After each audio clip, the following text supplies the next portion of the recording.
The Battle of Ontario is upon us, and this is the official Locked On Leafs, Locked On Senators crossover pod to preview the series. You're listening to the Locked On Leafs podcast, part of the Locked On Podcast Network. It's your team every day.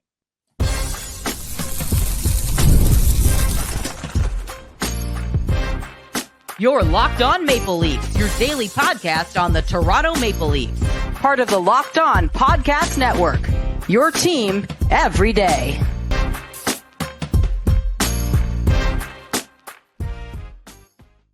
Welcome. You are locked on to a very special crossover edition of Locked On Senators and Locked On Toronto Maple Leafs. I'm Ross Levitan alongside Brandon Pillar. We are also with Mike DiStefano and David Morassutti to break down everything we expect to see in the next 2 weeks as the Battle of Ontario reigns supreme. Today's episode is brought to you by Game Time. Download the Game Time app, create an account, and use code LOCKEDONNHL for $20 off your first purchase. Terms do apply. Today is Saturday, April 19th, and we are about 24 hours away from puck drop. Game 1 in Toronto, so I'll snap it over to you, Mikey. What was your immediate reaction when you found out that we would be getting the first Battle of Ontario in 21 years? Super excited. I mean, like, the four of us are kind of at that age where our hockey fandom was kind of built by the Battle of Ontario back in the early 2000s. So, you know, it kind of is a little throwback, and I've got so many memories of, you know, myself watching the early 2000s series, and then, you know, in the first intermission, going outside and just playing some puck and pretending to be McGillney and Roberts and Sundin, you know, crunching Alfie into the boards, scoring on Patrick Lalime. It was a great time, you know, as a kid. So being able to see the Battle of Ontario reborn here is pretty sweet. And I know, Ross, you did the same thing, but at the beginning of the year, we did our bold predictions on the season. And my bold prediction was, I think we see Leafs Sens round 1. That was my bold prediction. We get to see the Battle of Ontario, and it came true. So I also gave myself a little pat on the back, too, for that one. And we're going to cover everything in this show, from key players to watch, X factors, burning questions, key stats, and predictions at the very end. Let's start with the biggest storyline. Pilsy, for the Ottawa Senators, what is the major impact line that we're going to be looking at? Yeah, I think there's so many storylines we can go with here, Ross. I think maybe, especially with we got the Leafs guys here, I think I'm going to go with, for the Sens, a big storyline is how are all these new players that have not experienced playoff hockey going to adapt to this? We're looking at Brady Tkachuk.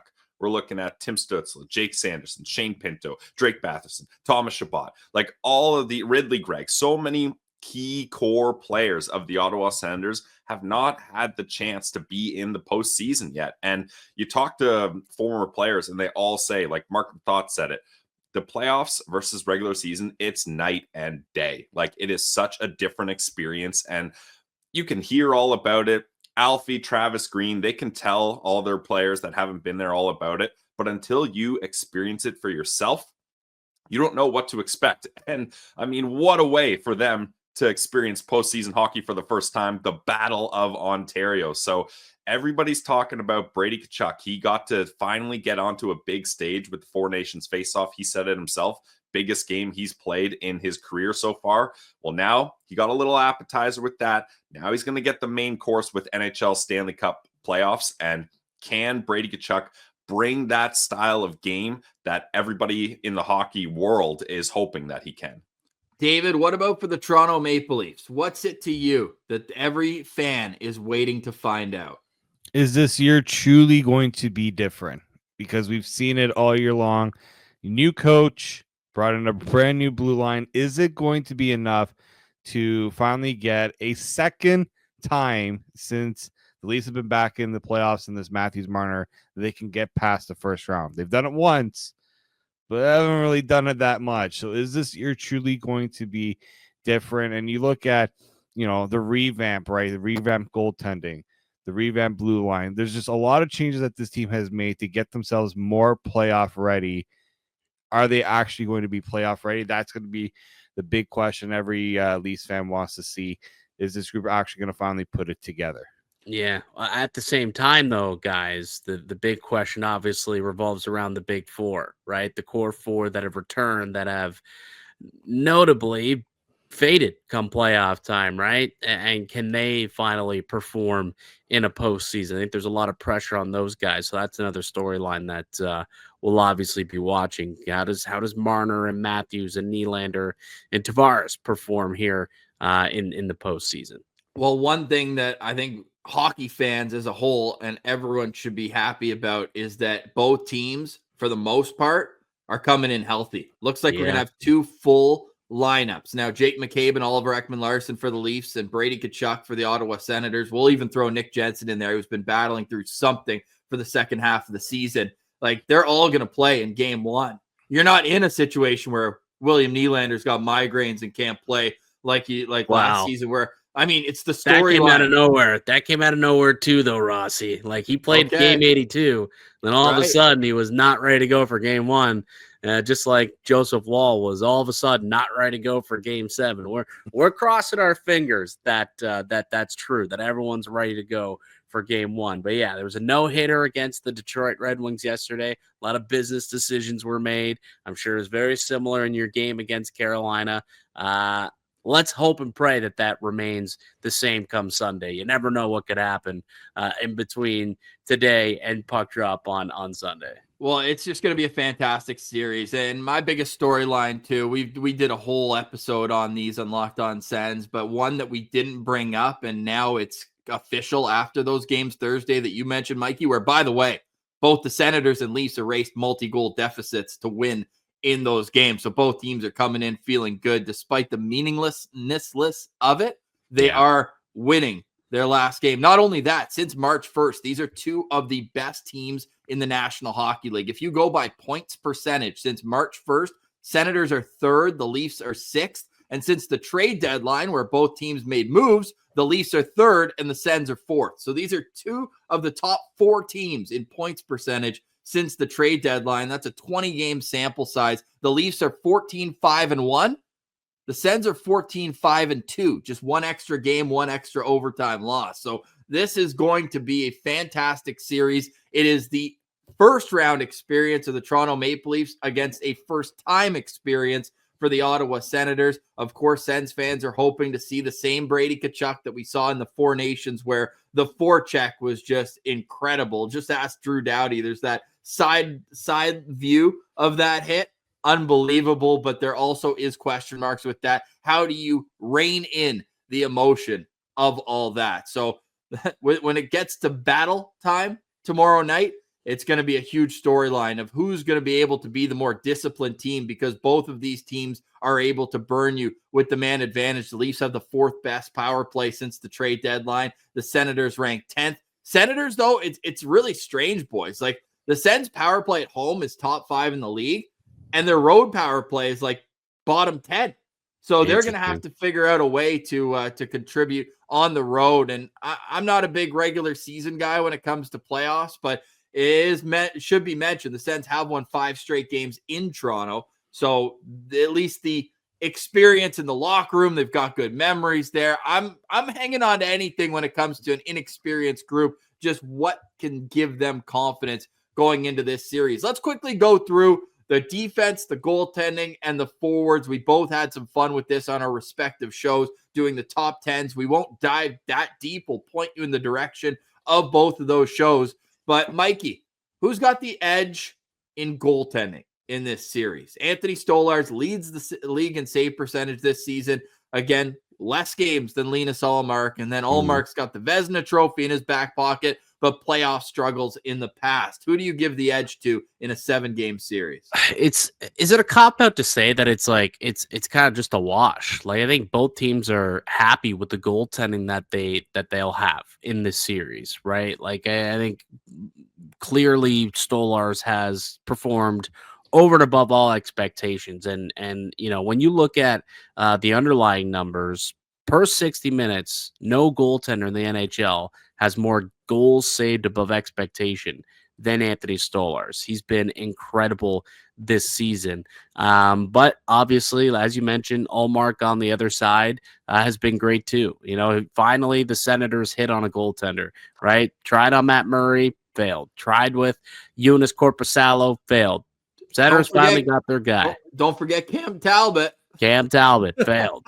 Sens finally got their guy. 4 times the charm. That's a saying, right? Yeah. So I think both teams are fairly happy with the goaltending going in. I think it's a pretty even Steven at this mark. Obviously, Ullmark has the experience factor, but Ullmark, played against Toronto last year in the playoffs, and they chased him, right? They beat him in the one game that they played, and they ended up going to Jeremy Swayman from there on out. So maybe that kind of creeps into the back of his mind potentially. But I think goaltending wise, it's a bit of a wash, and I think both teams very comfortable with who's in net.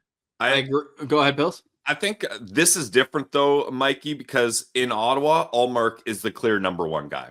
Like there's no if Ullmark's shaky game one, do they go to Forsberg like he had with Swayman in Boston? That's not a even consideration in Ottawa. It's going to be Ullmark every single game, unless there's something unfortunate that happens and there's an injury, which knock on wood, we hope doesn't happen. But David, I guess I'll ask you this.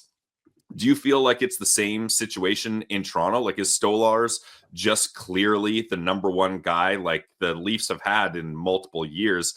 Being like, okay, we're not sure how we're going to play the goalie here. We don't have a clear number one guy we're going with here, or there's been health issues where they've had to change goalies. Is Stolarz easily the number one guy, and you feel the same? He's going to play all 7? I think so. I mean, there's always a little bit of they went with the rotation throughout the year, and they were trying to determine which guy was going to be the guy, and it took them time for him to figure it out. But the last 8 games Anthony Stolarz had to close out the season made him the unquestionable game 1 starter. 3 shutouts in his last 8 games. He's been one of the hottest goalies in the league coming down the stretch here. And yeah, he doesn't have the playoff experience, and that's going to be something that, will always be brought up when you go into a series like this. But I think he just brings it. There's just a little bit of different confidence with him in that his size is just something that will make this a tough series for the Senators to go up against a goaltender like Stolarz.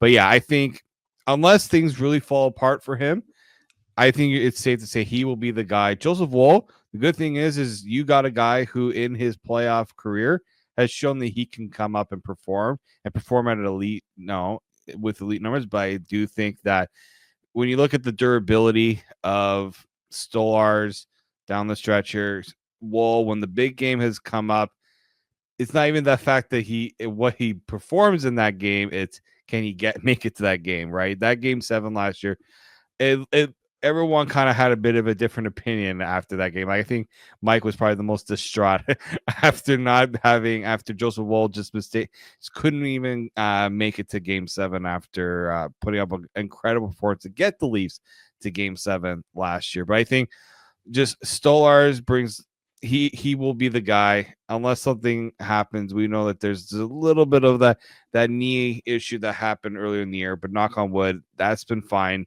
He's been at a great form, so expect Stoli the goalie to be the one to try to outduel Linus Ullmark. Yeah, 950 save percentage his last 8 games, 8-0 down the stretch. What was the 9th game? The last loss? Doesn't matter. It's against the Ottawa Senators. That's one of our key storylines going in to this series. Always goaltending, special teams going to play a huge role. But who are some key players to watch? That's next. We'll wrap up today's show with notable stats, X factors, and our predictions. You're listening to a crossover edition of Locked On NHL, your team every day. This episode is brought to you by Amazon Fire Stick. Did you guys know your Fire TV is also an Xbox? Turn any TV into your gaming and entertainment hub with Fire TV Stick 4K devices. No console required. Just grab your paired controller, subscribe, or sign in to Xbox Game Pass Ultimate with EA Play included, and you're ready to play. Dive into hundreds of premium titles. They got EA Sports College Football 25, Call of Duty Black Ops 6, and Avowed. as easily as you stream your favorite shows. You can be playing games. It's gaming made simple, and it's all on your Fire TV. Endless entertainment with 4K streaming. Watch more than 1.5 million movies and TV episodes from your favorite subscribed services. You got Netflix, Prime Video, Disney Plus, Max, and so much more. I use my Amazon Fire TV Stick 4K for all my sports watching needs, Sportsnet, MLB app, and more. And I can play Xbox exclusive games like Starfield. So head to Amazon.com/Fire TV Locked On to get started. Xbox Game Pass Ultimate subscription and compatible controller required. Available on select devices, including Fire TV Stick 4K, 2nd Gen, Fire TV Stick 4K Max, 1st and 2nd Gen, and Fire TV Cube 3rd Gen.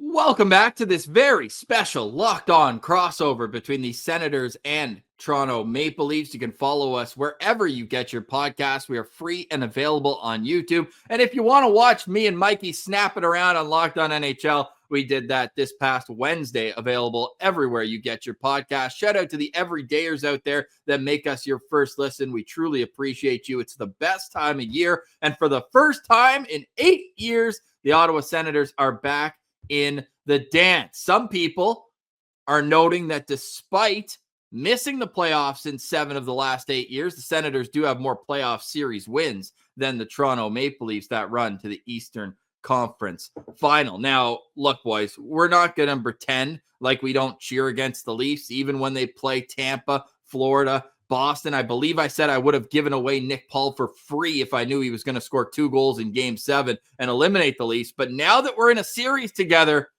David, I will tell you, I'm happy you guys won a series because I didn't want that pressure on us either. I think just the idea of going into the series with the Leafs, who are looking to pick up their first series win in the Matthews Marner, and it would go up against Ottawa. Now, it would have been just that much sweeter if they actually needed to do that, but we're not in that position right now. The Leafs have at least that one, and look, it's been close. It's not like the Leafs have been blown away, other than the one series against the Panthers.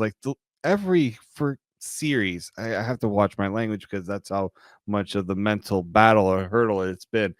Game sevens. The one time they didn't lose a series, it didn't go to a Game 7. So if you're the Leafs right now, that's probably a big key for you. Don't let this series go to 7. Should be okay. I think that's we've constantly said this on the podcast every single time we're going into the playoffs, and every time we give a prediction. I don't think I've ever really done Leafs in 7, and a lot of our predictions of that have obviously gone wrong because every single time it's gone to 7 in those series. So that's always been a big one, I think, for this Leafs group. If you're looking at history, though, boys, not to put a little coal on our fire, the Senators are 0-6 all time in Game 7s. Yeah. How many of those against the Leafs? 2. That's right. Those don't hurt Ross. as bad as the Pittsburgh one. I'll tell you that now. Yeah, I remember that one. A wounded Nashville Predators team was waiting for them in the Stanley Cup final, and they could not get one. Are there any Sens left on the roster from that run? Or is that no, Thomas Chabot played 1 game that year in December as a rookie that then went back to junior, became the only defenseman ever to win World Juniors MVP that year, was in the Memorial Cup in the 2017. So it was one of those where you're waiting for that top prospect to join you, and they had a spot open on defense on the left side because Borowiecki got hurt. They have Freddie Claesson playing that entire run. So everyone was like, wait for Thomas Chabot. And then his team made the Memorial Cup, so he never joined the team. That's the only player left. And that's been the only player left for like 5 years. He did an entire turnover. Basically, when COVID hit, was the last guys that were left from that team that were able to get into a game. I think Colin White was the last guy left, and he only played 1 game, I think 6 minutes in that entire series. Another guy who came up from the end of his college career. But there are 2 pieces left from the series back in the day. And they're both on the Ottawa Senators bench. Travis Green, the head coach, Daniel Alfredson, the assistant coach. It leads me in to our next topic, the key players to watch, because I'm actually going with the coaches in this one. I think Travis Green is going to have a lot of pressure on him to line match Shane Pinto, Ridley Gregg, and Michael Amadio against Auston Matthews' line. Earlier this season, again, regular season's different. How many times do we have to mention that? But Shane Pinto's done a phenomenal job covering Auston Matthews and even getting a couple of goals on his own. I think that is an incredibly important matchup to watch throughout this season. And not only the Shane Pinto line, but Jake Sanderson and Artem Zub, the Senators' shutdown pair, needs to be out there whenever Auston Matthews is on the ice. Mikey, what's your top storyline for the Toronto Maple Leafs, or your key player to watch, rather, for the Toronto Maple Leafs? Well, you just made 5 there, Ross. Yeah. That's trick of the coaches. I mean, it's so the difficult. Coach that needs to make those the key players. Well, it's so difficult for Toronto not to just squarely look at the big boys. You know what I mean? Like Matthews and Marner, like those two, there's going to be so much pressure on those guys to succeed. And it's a bit of a cop-out answer, but it truly is those two players. Like if they can play to their level, if they can replicate what they've done the regular season into the playoffs. Now, again, they haven't done that in years past, but if this is finally the season where it happens, I mean, I think that gives Toronto the best chance to win this series and really take control. If Marner and Matthews can go in and play like the superstars that they are, I think that's Toronto's best chance to get out of the series. So to me, you're looking at key players. It's those two guys. They get going. Good luck to Ottawa. Yeah, and that's been something we've been focusing on when looking at the Leafs, Mikey, is how are you going to shut down those top players? Like that's going to be a key for Ottawa. I'm going to emphasize one of the 12 players Ross mentioned there, and I'm going to really focus on Jake Sanderson. This is obviously his first time in the playoffs. He is the Ottawa Senators' #1 defenseman. And look, we made our list of ranking the top 10 defensemen in this series, and it's not even a troll job. We believe that Jake Sanderson is the top defenseman in this series, and he's a troll job, and he is in a tier of his own. He's in a tier of his own. You're gonna learn, and that's okay to doubt it. Nothing wrong. Sometimes you get Morgan Riley with a 5th overall pick, and sometimes you get Jake Sanderson. Listen, I'm not saying Jake Sanderson won't become the best defenseman already. Like when we look back 10 years later, it's like, wow, Sanderson was the best. But right now, I just can't get there yet. It's okay. Let me set the stage for you, Mikey. He is an incredible skater, and him being a great skater allows him to be an effective two-way defenseman. You will see him be the first guy in on a forecheck, and then he's the first guy back on a back check. The way he's able to make up ground is incredible. The way he's able to toe the blue line, he's really picked up his offensive game. Ross, you know that Jake Sanderson has been racking up the points lately. He set a career high. What did he finish with? 57 points this season. And that was after having 3 in the first 19 games. Yeah, and he's shooting the puck on the power play. He quarterbacks that top power play for the Ottawa Senators. He is part of the top shutdown pair for the Sens. Him and Zub are going to be up against that Matthews line a lot of the time. And I think Leafs fans and the rest of the hockey world, they got a taste of what Jake Sanderson can do in the Four Nations face-off. But I think you're really going to start to understand why he's so highly regarded by Ottawa Senators fans and why it's not going to take 10 years for him to be the top guy. I think he's going to be able to show it right now. Quick correction. He had 3 points during a 13-game stretch where he was minus 12 in November, where the Ottawa Senators were just a shell of themselves. And, oh, yeah, his partner was out of the lineup. So I think another key for the Toronto Maple Leafs is you need to get Travis Hamonic in the lineup because he's been sinking whatever pair he's been playing on. Nice pizza last night in that game, but we'll see if he's in the lineup on game 1. No, boys, it's not a troll. Jake Sanderson is elite. Both ends of the ice. I think he's even better defensively than he is offensively. He's been because I saw Leaf fans were pointing at his plus minus this year. Again, you saw that one sample of 13 games where it was not going his way.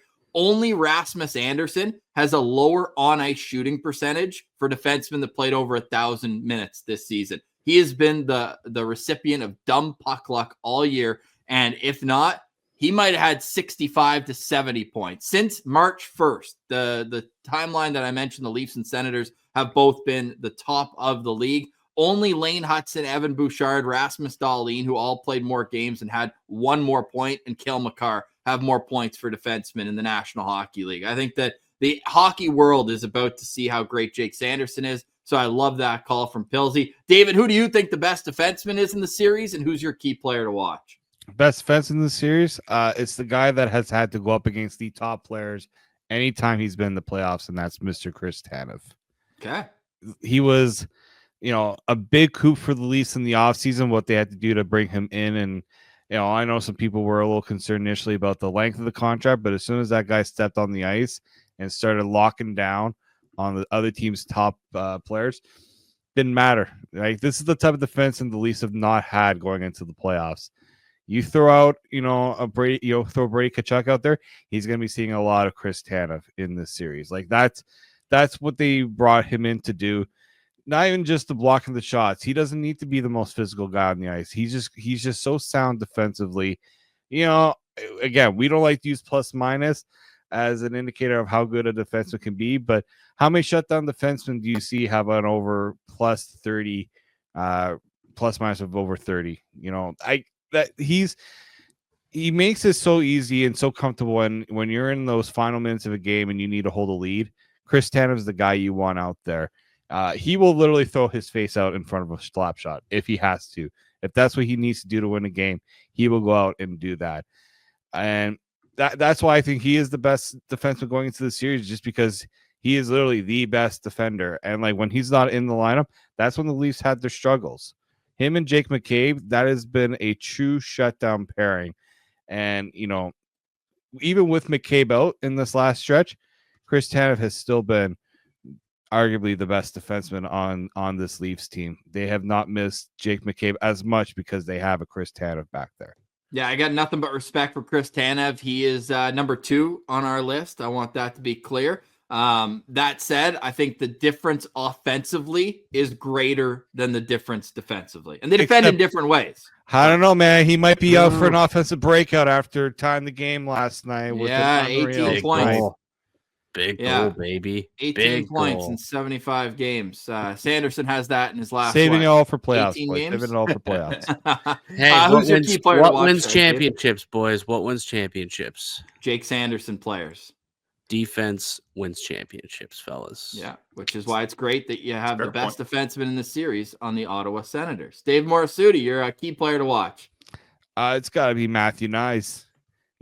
Mikey did a good job bringing up, the Marner and Matthews, but they got a third guy on that line that Ottawa hasn't seen that Matthews Marner trio very much this year. I think that's going to be something a little different from them. They're going to have to realize that the Leafs got a big boy on that line, and he opens up a lot of space for Matthews and Marner to do their thing.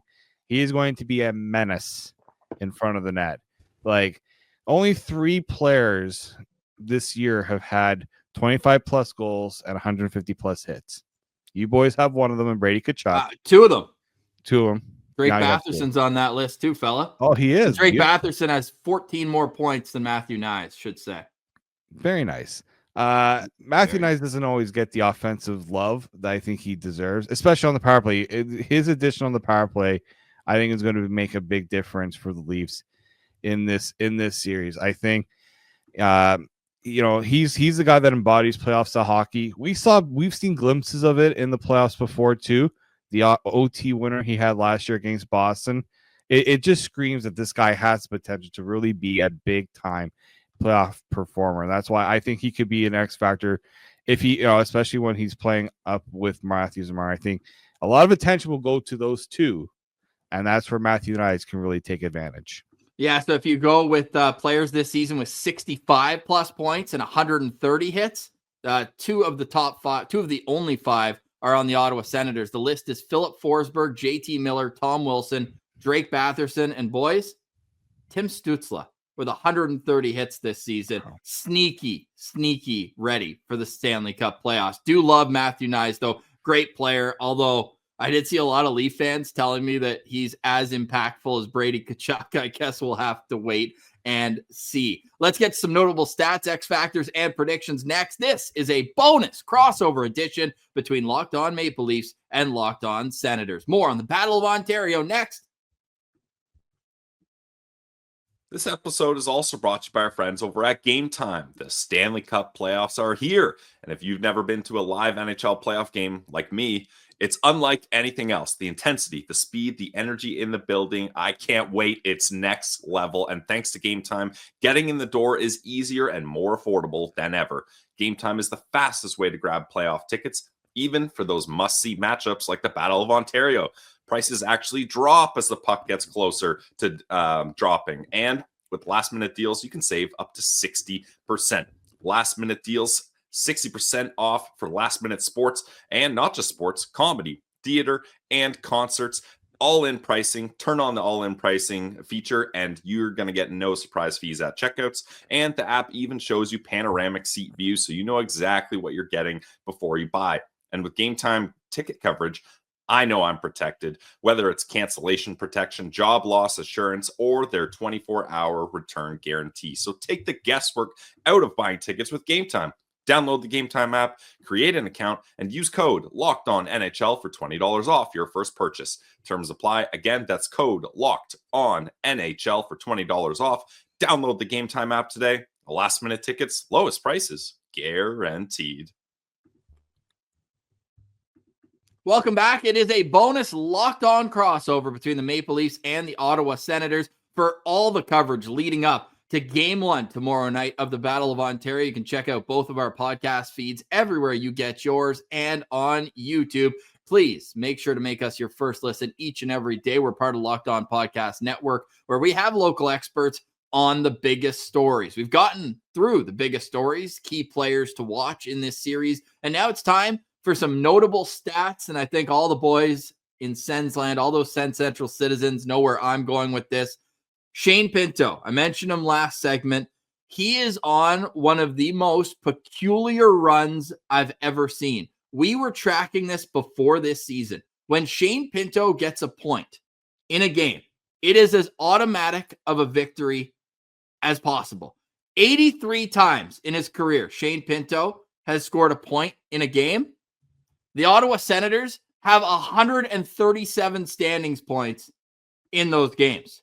It's truly incredible. They are 64, 11, and 7 all time when Shane Pinto gets a point. So that includes 26, 1 and 1 this year in 28 games. You guys might want to make sure to keep Shane Pinto off the score sheet in this series. He is a part of my notable stat. I got another one, but first I'll snap it over to Mikey. What would give the Leafs confidence in terms of a stat this series? Well, I mean, first of all, I look at the .950 save percentage from Anthony Stolarz over the last 8 games. I do like that. You also look at such a funny number.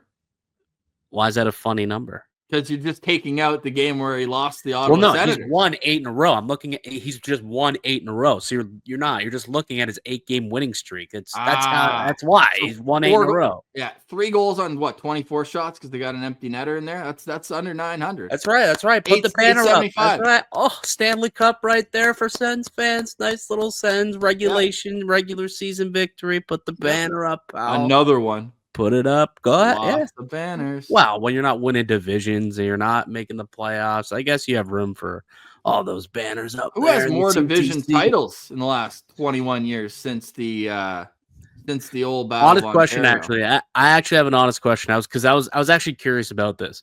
Would you trade in the one run you guys made back in 2017? Would you trade that in for 9 consecutive playoff appearances? Or does that one run outside of no other playoffs in the last 10 years do it for you? That was a fun run.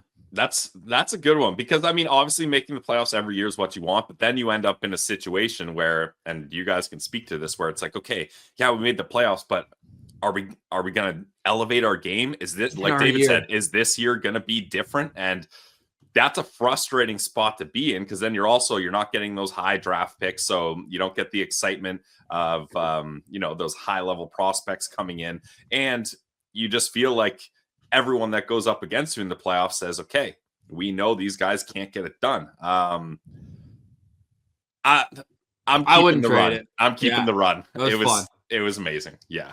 4 goals in a game for Pajot. I think they had 4 overtime wins in that that run. And I mean, Dion Phaneuf scored an OT winner in the Stanley Cup playoffs. I mean, it was just magical. And yeah, I wouldn't trade that. Also, Bobby Ryan earned his entire contract during that Stanley Cup run, or Stanley Cup Eastern Conference final run. But yeah, I wouldn't trade it. Obviously, it's frustrating to look back knowing that Pittsburgh ran over the Nashville Predators in the final, and you're that close. But it is a fair question. I'm curious what people have to say. Let us know in the comments of that one as well. David, what do you got for a key stat for us? I mean, key stat. We were talking about guys on who we expect to score in the playoffs. Since 2020, William Nylander, the Leafs leader in goals in that stretch. We didn't even bring up Will Nye, the wrist shot guy, at all. And this guy has brought it for the Leafs in the playoffs. 17 goals in 34 games, 32 points. We always talk about the big boys not getting the job done. A lot of the times when series ends and the Leafs have been eliminated, it has, William Nylander is the one that's been kind of excused from the slander because he is one of those guys that can bring it. So watch out for William Nylander because this guy does like to score in the playoffs. Yeah, he's a stud. I almost put him ahead of Matthews just for a little fun there. I just think he's that. I mean, he's second in the league in goals this year. You have to be aware when William Nylander's on the ice. Pillsy, what do you got?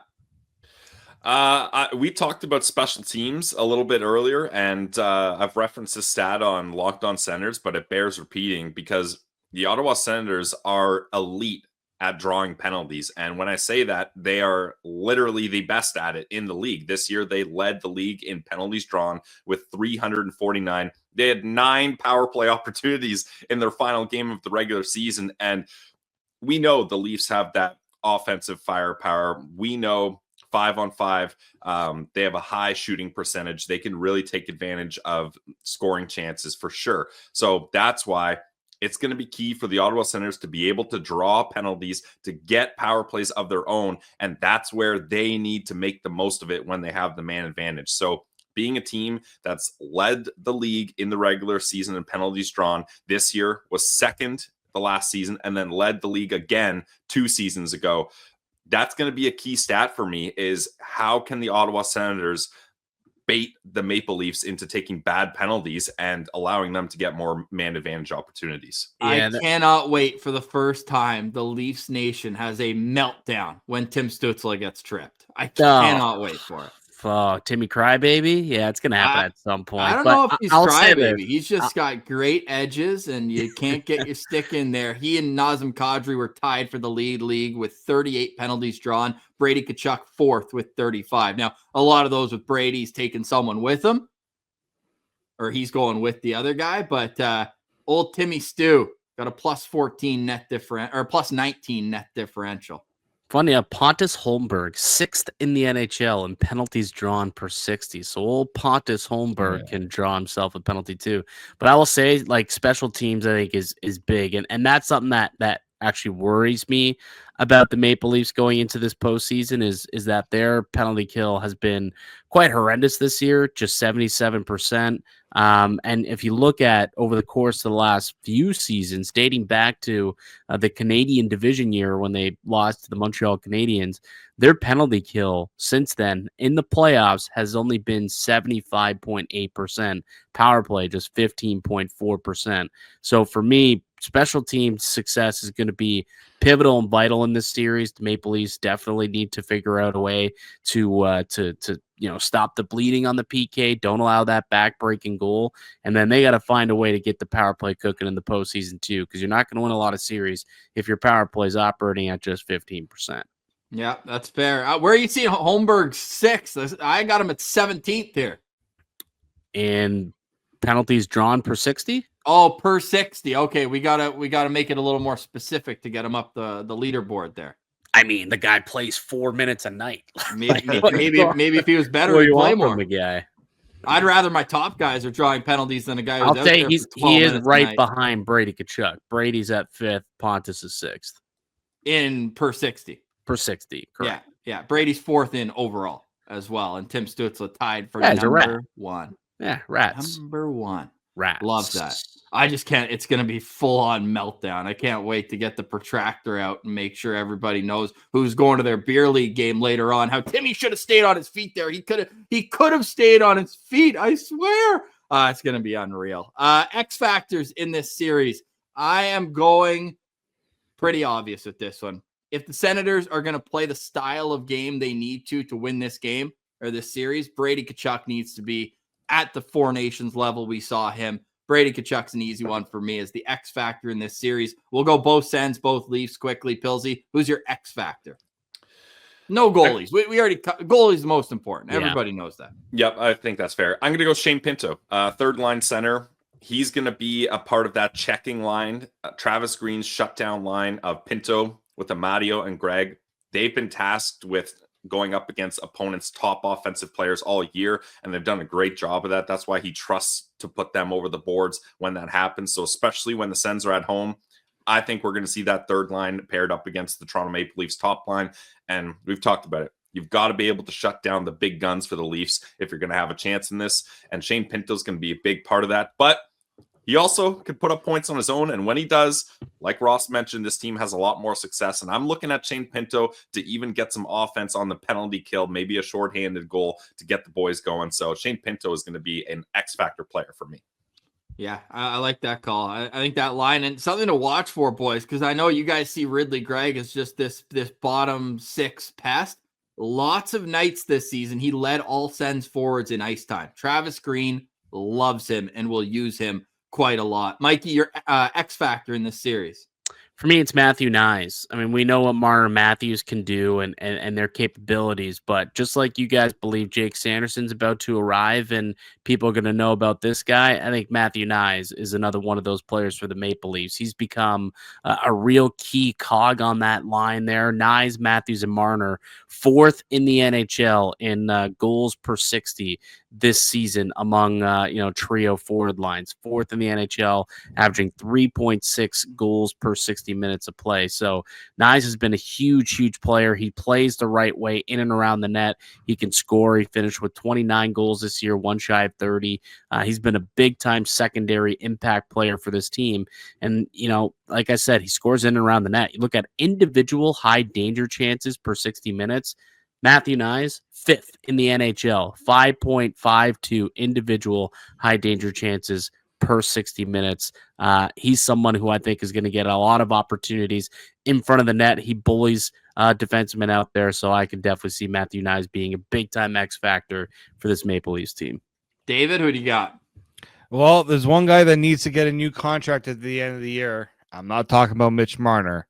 It's the guy who had the captaincy transferred to Auston Matthews, and that's John Tavares. This is a guy who scored one of the bigger goals in recent memory when he did help the Leafs advance to the playoffs a couple years ago against Tampa. And, he's a guy that's had an unreal season, turning back the clock a little bit here. And I think going into this playoff series, he's going to have to step up. And if, let's say Timmy, Shane Pinto's able to keep Auston Matthews at bay a little bit here, you got John Tavares who should be able to step up in these games. And he's been a pretty good contributor this year, right? 38 goals, he almost got to 40, 74.75 games. And, he's been a big defensive, he has a big defensive impact too, getting a lot of defensive minutes and one of the top faceoff guys. Like, I think you're going to be maybe seeing a lot of him versus, Pinto, Giroux. Claude Giroux leads the NHL in faceoff percentage this year. Right. So I'm going to like to see that. The playoffs, it's those little battles you're going to have to win. And I think John Tavares has proven that he has he's really thrived under Craig Berube and not just being able to score, especially at 5-on-5, but do those other things defensively that we really hadn't seen from John Tavares the last few years. So I think John Tavares, he could be in for a really big playoffs this year.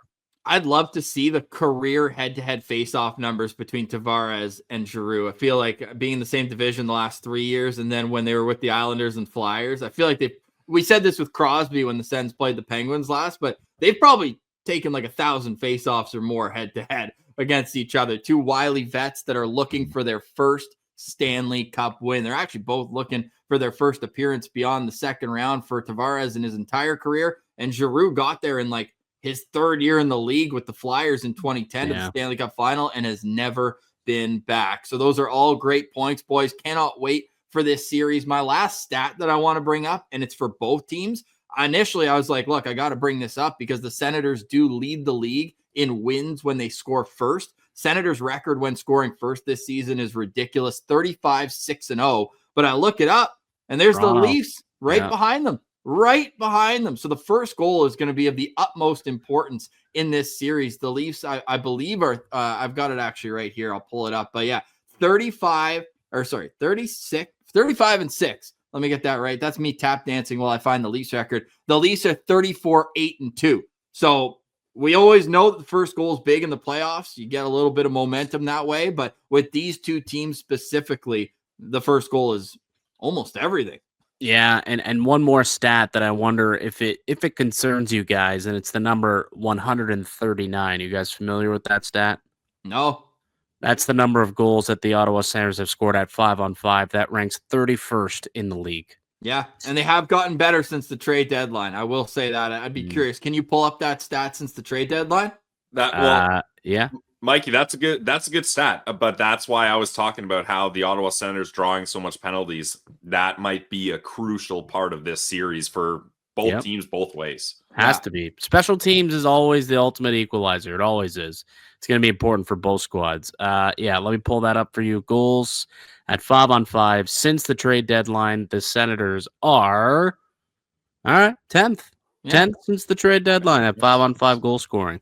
Yeah. That was a key area they targeted at the trade deadline. Dylan Cousins, great 5-on-5. Fabian Zetterlund, also great 5-on-5. Like, they knew that was an issue. And, that's a huge jump in the standings there 12. in 5-on-5 goal scoring. So 12. Actually, 12th. Sorry. And I got one more. I got one more stat here for the Leafs. When leading after 2 periods this year, 35-1-1. So not just scoring first for the Leafs. It's having that lead going into the third period. And you know why they have a lot of those wins? Because they got the best defenseman in Chris Tanev in the series. What'd you say the record is? Show's over. 35-1-1. Sens are 33-2-1 when leading after 2 periods. 2 losses. See, you guys suck. Yeah. At home, they're 18-0. Too bad they're not going to play a single home game this year. But at home, when leading after 2 periods, the Sens are 19-0. The Leafs are 18-0-1. So, but again, Ross, 7 road games. It's all good. Doesn't matter. I honestly don't. I think it's going to be. It's not even a storyline for me because Ottawa has literally slapped the Leafs out of their own building last year. Just ask Ridley Gregg. I think it's going to be a 70-30 split for Ottawa because season ticket holders were able to get 2 extra tickets at least for each guy. I'm curious to see. There's obviously going to be Leaf fans. There's going to be Sens fans in the building in Toronto. If you look at the final buzzer, the last 5 games when the Sens played in Toronto, I think all the Leaf fans were already in their limousines on their way back to Richmond Hill, Aurora, and Oakville when Sens fans were there celebrating victories at the away home arena for the Ottawa Senators, the friendly confines of Scotiabank Arena. Well, boys, I think we'll have to reconvene at some point through the midway mark of this series and see where we're at. Yeah, we got Jamie Noodles McLennan on yesterday, and he said the longer the series goes, the better it is for the Ottawa Senators. Do you guys co-sign or no-sign that one, Mikey? Yeah, I think I co-sign that one just because, the more doubt will creep into the minds of the Maple Leafs. And if this thing goes 6 or 7, it's because Matthews and Marner didn't put it away. And that is bad news bears for the Leafs if that's the case. So I co-sign on that one. All right, predictions, Mikey? Leafs in 6. Okay. David? I'm the same. Leafs in 6. Hey, so we've got the Locked On Leafs going. Leafs in 6, and Pillsy and I are both Sens in 6. So let's go. Nobody wants Game 7. Nobody wants it. Nope. Don't need that stress. Don't need that stress in my life. Absolutely not. This has been fun, boys. We love what you guys do over at Locked On Leafs. By the way, hilarious that your acronym is LOL for Locked On Leafs. But no, you guys do great work over there. We like to think that we're making sure Sens fans feel like they are the most important over at Locked On Ottawa Senators. You guys have TSN in your back pocket. You got Sportsnet in your front pocket. Ironically, You guys both work with those networks, but we are here for Ottawa Senators fans, and we hope everybody enjoys this series. The first Battle of Ontario in the social media age. I'm sure it'll be extremely respectful, extremely cordial, and may the best team win.